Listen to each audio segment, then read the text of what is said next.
Spring is here.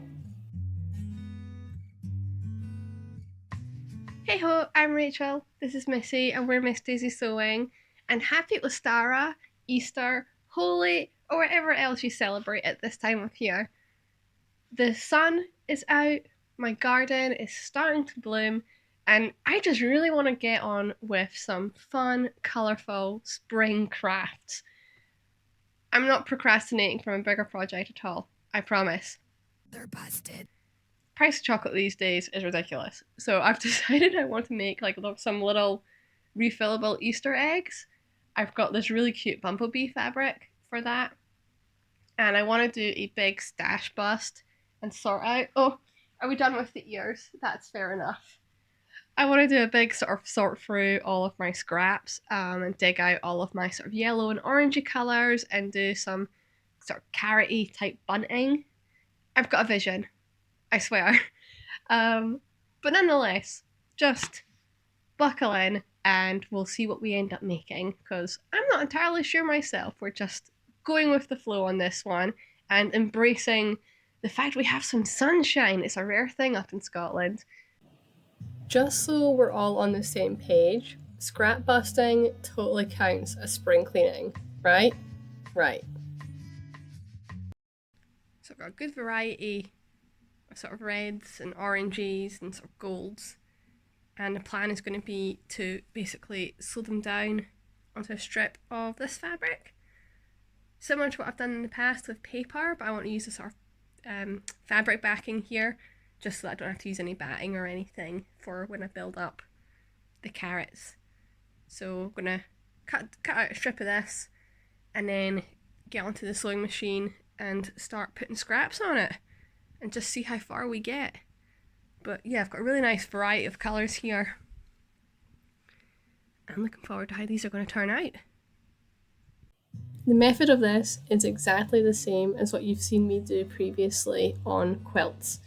The reason I didn't use paper this time and used a fabric is that I'm not worried about bulk.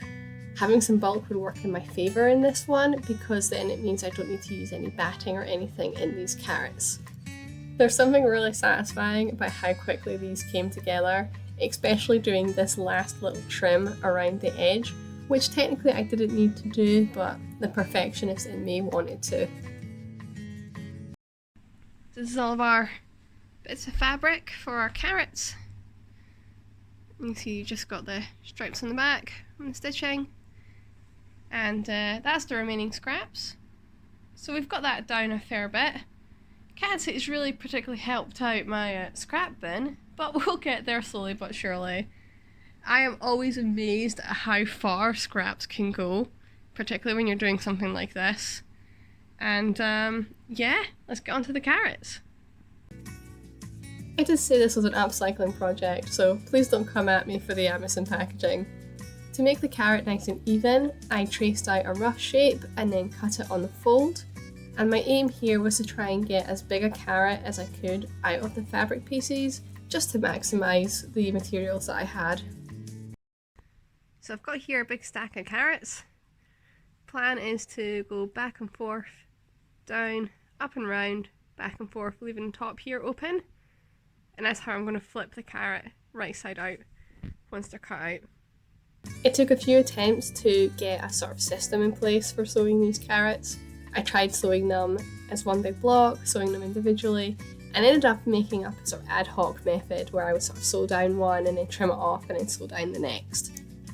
So in Druidic tradition, the goddess of the dawn, Aster, found a wounded bird and transformed it into a rabbit to save it.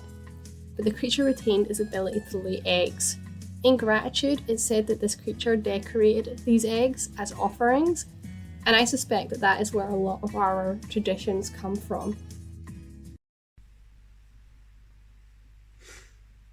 So we've got our carrots, our carrot tops, and I've cut some ribbon pieces. And the idea is I want to make bunting with this, so I'm going to pop in the carrot top into the opening there, and then in the back add in the ribbon piece like that. and then I can either hang them up individually or put them on another piece of string and make bunting with them. I have made slightly too many, which isn't a problem. But yeah, so I'm just going to top stitch that down on the machine, really nice and easy, and we'll get through all of these.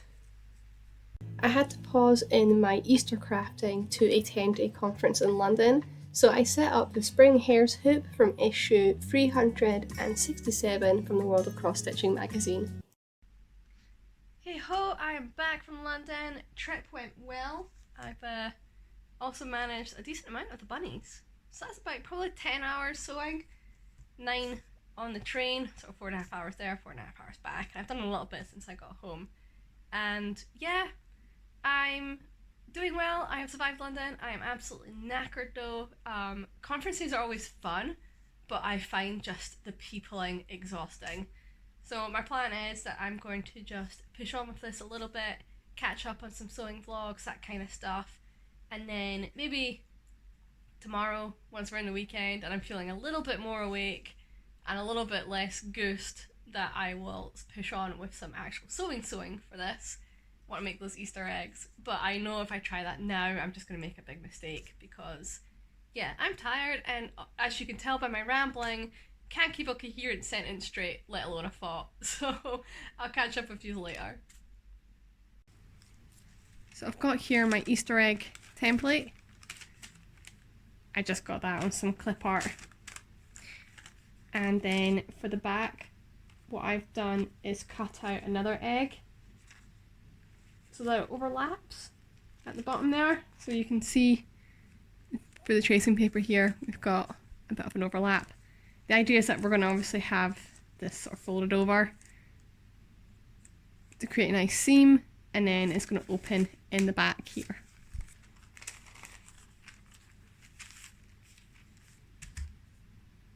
I have this adorable bumblebee fabric that I want to use for these Easter eggs, but it's a cheap fabric. It's so thin, you can see the pattern through itself, like when you fold it over.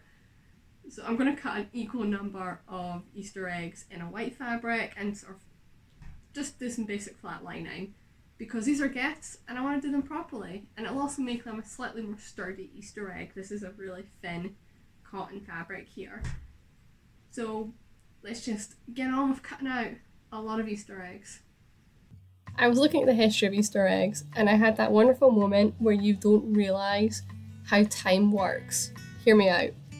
So the first chocolate eggs were sold in England by Fry's in 1873, with Cadbury following soon after in 1875. Tsar Alexander III of Russia commissioned the first Fabergé egg in 1883, nearly a decade after the first chocolate egg.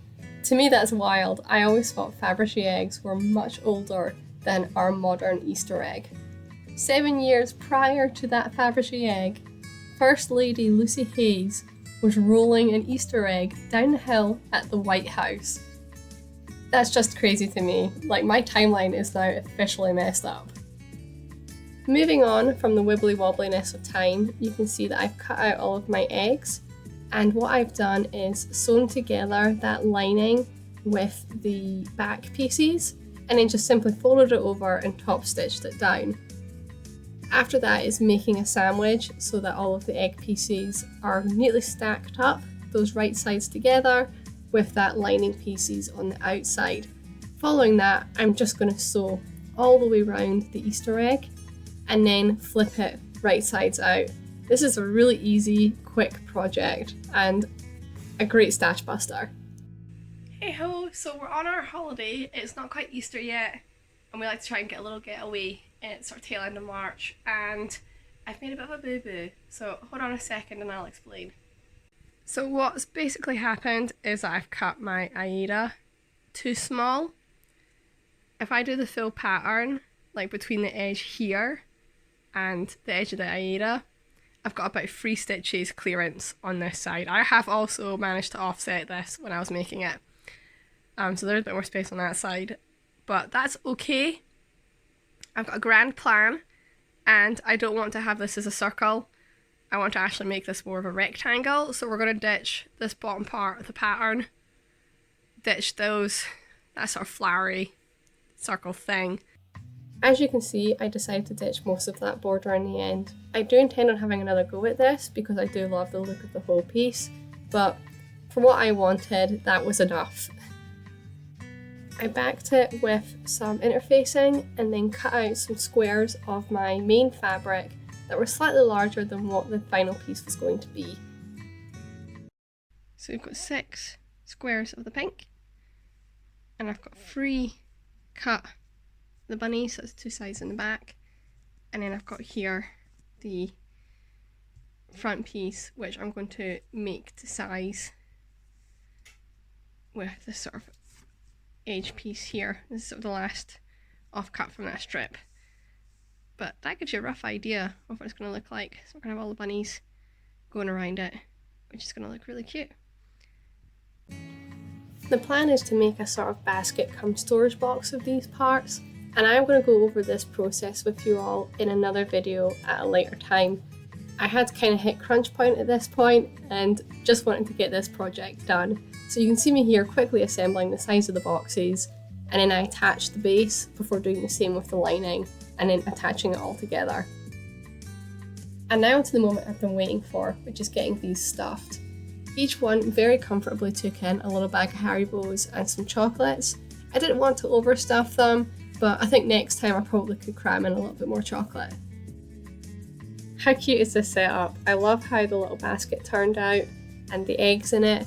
And I also, as I mentioned earlier, had a surplus of carrots, so I used those to kind of stuff it and just pad it out a little bit more. Talking carrots, let's get that bunting made. I literally just cut a length of ribbon to the width of my window and strung on the little carrots.